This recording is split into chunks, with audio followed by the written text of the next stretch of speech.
صعدت فوق، شفت الطيارة اللي فوق الطيارة.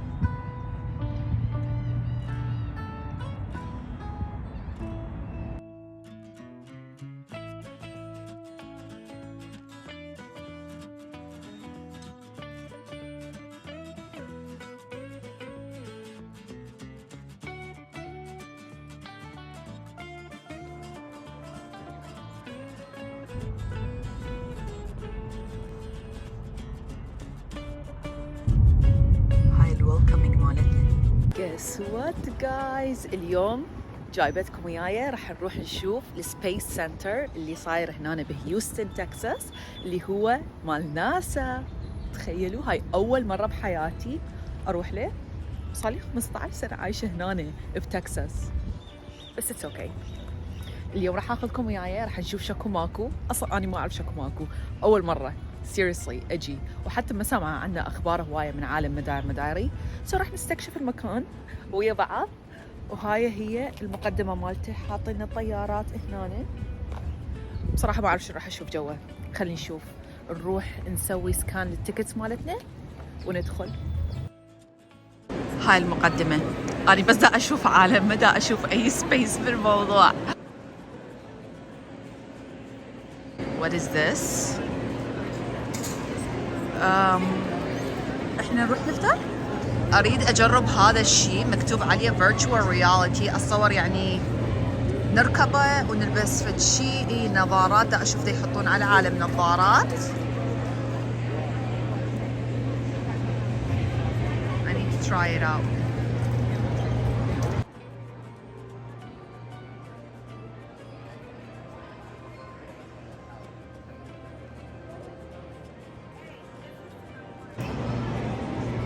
هاي عود مارس. هنا مكتوب الجاذبية على مارس ربع الجاذبية الموجودة على الأرض، فالأشياء تكون أخف.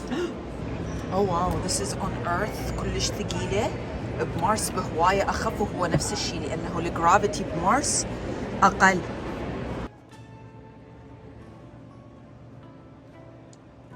هنا دا يعطيكم الجو حالياً على كوكب مارس. That's cool.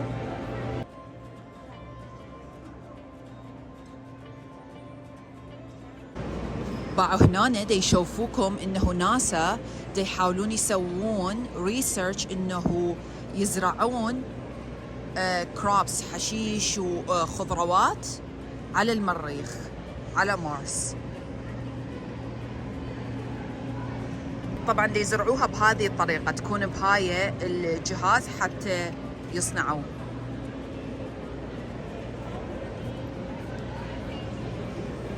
أنا حاليا بمارس، ممكن أطلع من مارس وأروح على الأرض، لأن يعني هنا مكتوب Return to Earth، نطلع من القطعة هذه مال مارس.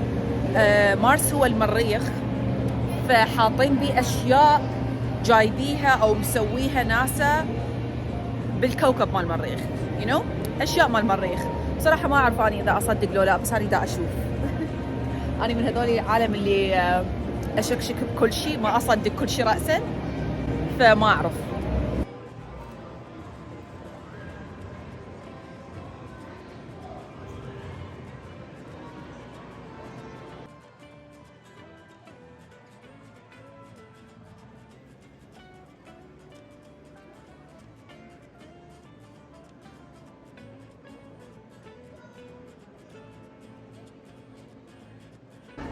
باعوا أكلهم كليته لازم يكون محطوط بهذه الأشياء، لأن ماكو جاذبية.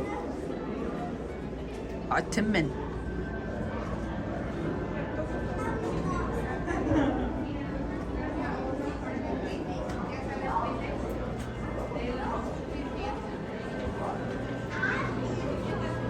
هذا التويلت مالتهم.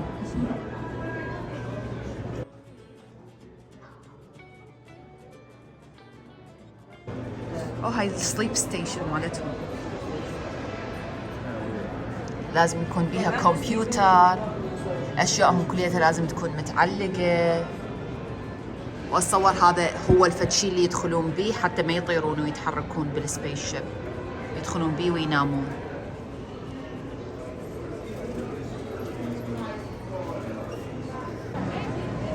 We are going back to the moon. راجعين للقمر.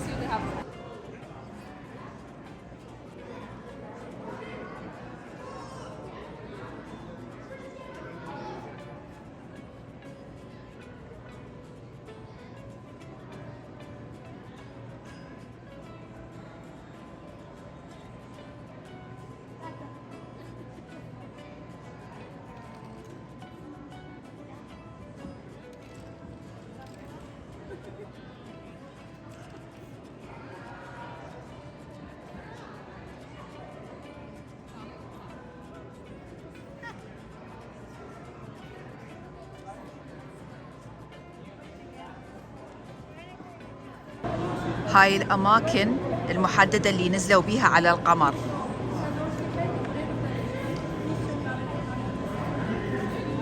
نزلوا 6 مرات، مرة السابعة بالمستقبل ينزلون، يريدون ينزلون جوا ب 25 and beyond، 2025 and beyond.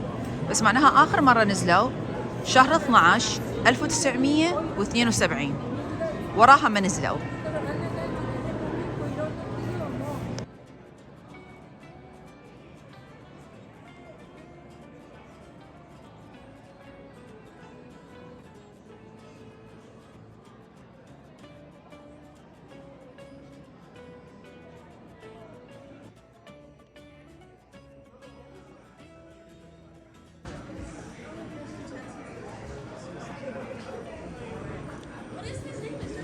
This is how you shower. وعشان تسبحون لازم تدخلوا بداخل هاي الأشياء. هلو، هذا دبا علي هيك. هاي.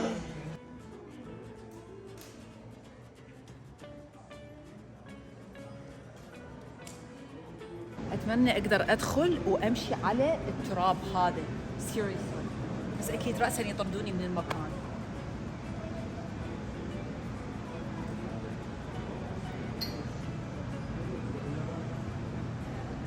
حلو.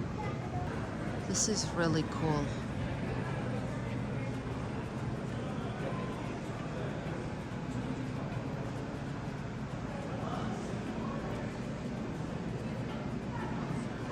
هاي عود القمر مسوي له staging.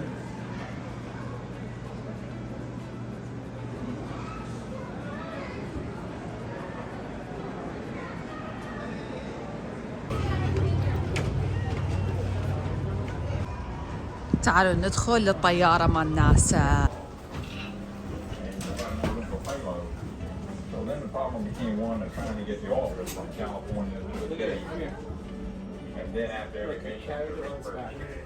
It's one of the strangest sights in all of aviation.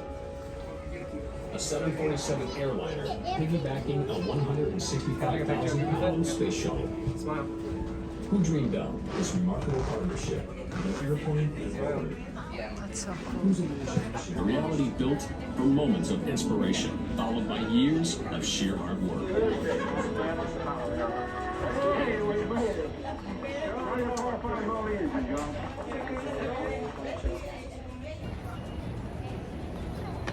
خلصت التور مالتنا، دخلت شفت هاي الطيارة، صعدت فوق شفت الطيارة اللي فوق الطيارة اللي كانت هي انه السولوشن مالتهم حتى يخلصون المشن مالتهم مال ناسا.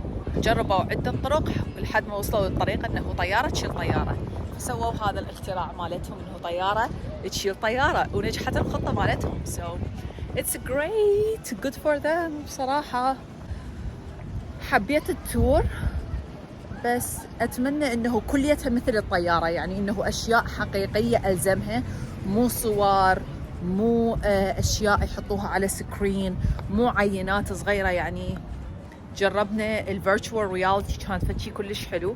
أنا بطبعي أحب ألمس الشي وأجربه وأعيشه، وهيك بهاي الطريقة أتونس فأتمنى أنه بالمستقبل يسووها أكثر virtual reality، يعني صدق يحسسوكم أنه أنتم الصدق داخلين بالمشن. يجي أشياء كل هواية أحبها. هسه جايين نشوف هذا البارت حاطيه هنا بوحدة، ما أعرف هذا شنو بصراحة. هذا أتصور الفتشي اللي يقلع لان بي نار ويحترق. سو اي ثينك هذا البيس. والله اني ذكيه، هي انا هو هذا البيس. سو كول. من هنا تنفتح النار وينقلع، يقلع.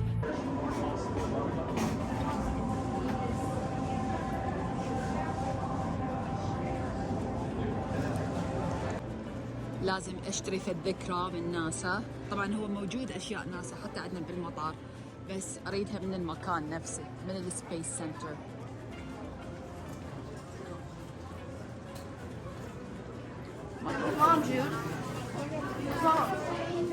كيوت كيوت.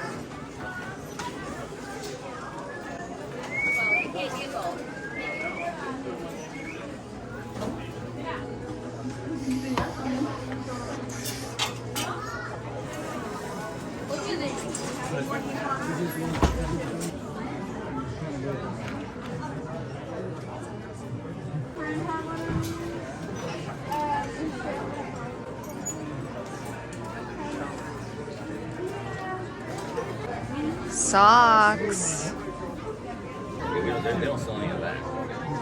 I think I like this one the most. هاي أحلى شي وأثخن شي. خلصت التور السياحية مالتي اللي قضيتها بناسا. حلو، واحد لازم يجرب ويشوف شكو ماكو. بس يعني ما أدري، ما أعرف شنو رأيي بصراحة. رأي واحد صايم وجوعان. أحسن شي واحد يسويه هو صايم إنه يقضي وقت خارج البيت حتى ما يحس بالصوم، ما يحس بالجوع. بس أنا أحس نفسي جعت أكثر. طلعت دا أمشي كوكو برا قبل الفطور، ولأن اليوم ما عندي طبخ بصراحة.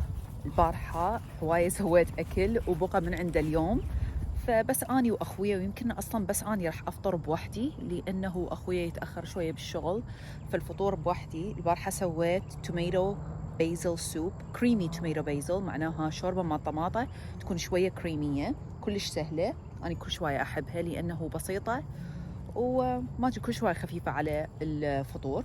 وسويت باستا وياها شريمب وسوالف. وبغى كلش هواية راح أسويها.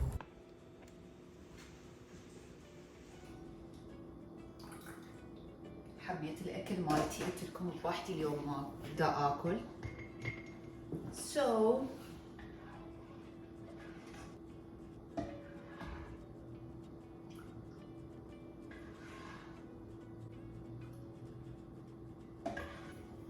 هاي عندي الكريمي توميتو سوب. افتح لكم السالاد تشوفوها. It's so yummy. هذه هي السالاد، أشكال وألوان بيها. نحط شوي من السالاد. هاي السالاد. So ready. صراحة بطني دا تقرقر من الجوع. Yummy.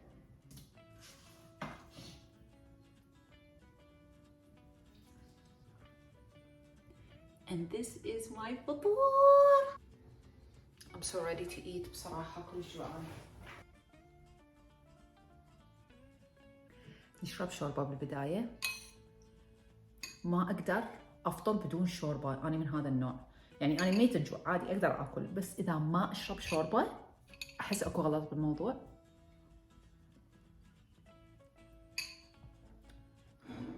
يومي يومي يومي يومي.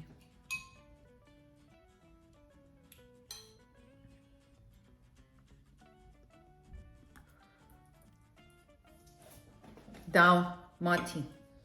كوكو داون. ماتي داون. مالتي كوكو، مالتي مالتي مالتي. هي مو تتنعوص على الأكل، فأني هم أتنعوص على الأكل. أقولها مالتي مالتي مالتي عوفيني، فصدق بتعوفني.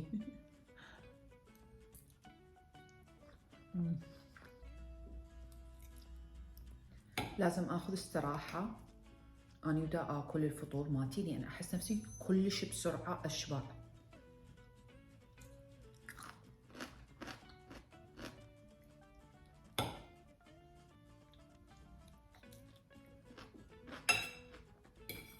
هنا الأكل مالتي، هنا كوكو. The next day. اليوم ثاني يوم وهيك لبست هذولي السوات بانس، اريد فشي عريض لان راح اروح اسوي فول بادي ليزر قبل الصيف، قبل التشمس، قبل ما يخلص شهر رمضان وابلش اركض برا مره ثانيه. فاريد فول بادي ليزر تاتش ابس. اني السنه اللي فاتت كليتها والسنه اللي قبلها سويت جلسات مال ليزر على جسمي كليتها، يعني سيريسلي من هنا لي جوا. واحسن شي سويته بحياتي هي هذولي الجلسات مال ليزر. وبنفس العيادة راح أسوي بيل للوجه. أول مرة راح أسوي بحياتي بيل يقشط كل الوجه، بس ما أعرف أني هناك لازم أروح ويشرحوا لي عنه ويشرحوا لي شنو يصير، لأن بصراحة أول مرة أسويه. ما حطيت أي مكياج ولا أي شيء لأنه كليته راح يروح. قبل ما أطلع راح أختار وحدة من البرفيومز مال دوسييه. هذولي الميني برفيومز دزولي إياهم كجفت، واوريدي حبيت وحده من عندهم ودا استخدمها وياي بالجنطه. اتصور اسمها فروتي المند، فدشي المند. طلبت الحجم الكبير مالتها لان عشاقتها سيريسلي، دائما احط من عندها ام لايك اريد الحجم الكبير، فطلبت الحجم من عندها من دوسييه. ومو اول مره استخدم دوسييه، صار لي تقريبا سنتين او شويه اكثر من سنتين استخدم البرفيومز مال دوسييه، لان اسعارهم كلش افوردبل وتبقى على الجسم كلش هوايه. واي انسان اصلا انصح يجربهم او اعطيهم هديه او اعطيهم سامبل يستخدموه، يقولوا لي ثريا كلش هوايه نحبهم. راح اترك لكم اللينك مال دوسييه بالديسكربشن بوكس، راح اترك لكم وياهم مالتي الديسكاونت كود تقدرون تستخدموه. ودوسييه يوصلون USA كندا ومكسيكو، ما يوصلون للدول العربيه بعد. وبصراحه حاولت ادز الجيف اواي، سويت جيف اواي باخر فيديو، وواحدة من البنوتات بالعراق ربحت البرفيومز، بس ما أقدر أدز برفيومز بالبريد لأنه سريعة الاشتعال. أنا ما كنت أعرف هذا الشيء بصراحة، فسويت الجيف أواي. وبعد البوكس عندي هيانا البوكس. قلت من أرجع للعراق أو أعرف أحد راجع للعراق أدزه وياهم، بس إن شاء الله أني أوصله بإيدي للرابحة. راح اخذ واحده من هذولي هسه البرفيومز. اتصور راح اخذ امبري فانيلا، راح احطها وياي بالجنطه جست ان كيس اللي حاطتها بالجنطه مالتي خلصت، لان اخر مره استخدمتها كان كلش قليل. اخر مره استخدمتها يعني كان البارحه، اتذكر كان بيها كلش قليل.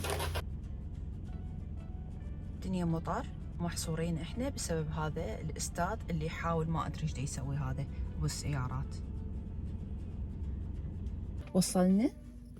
وصلنا للعيادة وجود luck to me، لأنه أول مرة أسوي هذا الفيشل بيل، بس يعني الليزر هم بصراحة شوي يأذي، فهم good luck to me.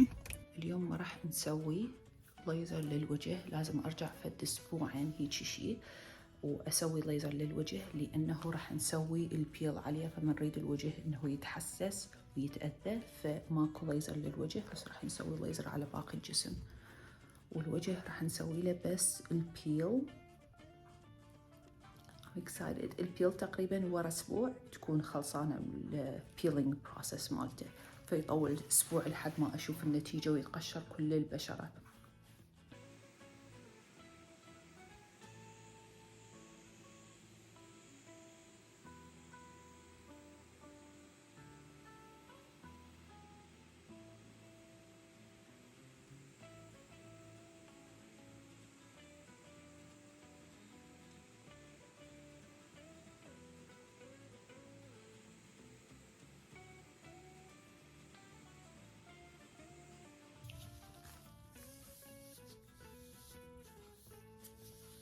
What is this peel called? The Precision Plus. Precision Yeah, Plus for the Plus peel. Yes, VI peel.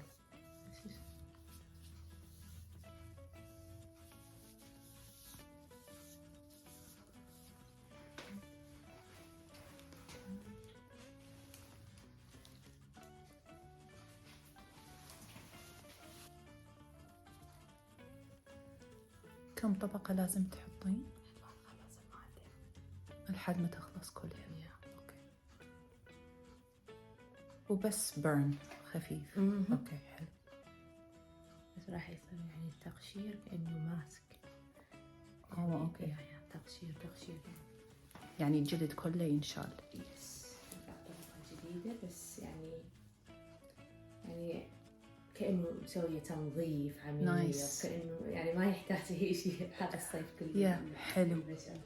حلو. لازم اكيد اعاملها كبيبي سكين. اهتمام SPF كلش مهم. هلا راح نضيف الباك تاخذينها وياك تستخدمينها لمدة 10 أيام، ما يصير تستخدمين أي برودكت غير هذه. اوكي يعني برودكت الخاصة مالتي. ماشي.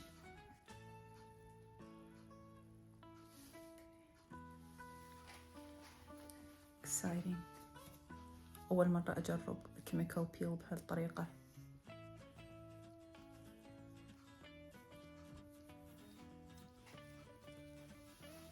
صح نبغى نحط المادة على الوجه لحد ما تخلص المادة كليتها، ونحط طبقة طبقة حتى ما تصير كلش هواية قوية على السكن وتأذيها.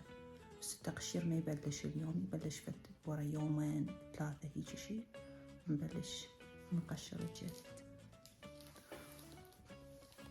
I look crazy. بس خلصنا الكيميكال بيل. هذا هو المادة محطوطة على وجهي، ولازم أخليها على وجهي لمدة 4 ساعات يلا أقدر أغسلها، وما أقدر أستخدم أي منتجات غير بس هذولي المنتجات اللي اعطتني إياهم مخصصة لهذا البيل. فهذولي هي المنتجات، بيها غسول، بيها واقي شمس، وبيها مرطب للوجه. ممنوع أستخدم غيرهم لمدة 10 أيام. والبشرة تبلش تتقشر قالت لي ورا 3 أيام، والبشرة الجديدة تكون فولي طالعة و beautiful ورا قالت لي أسبوع تقريبا تكون البشرة الجديدة طالعة.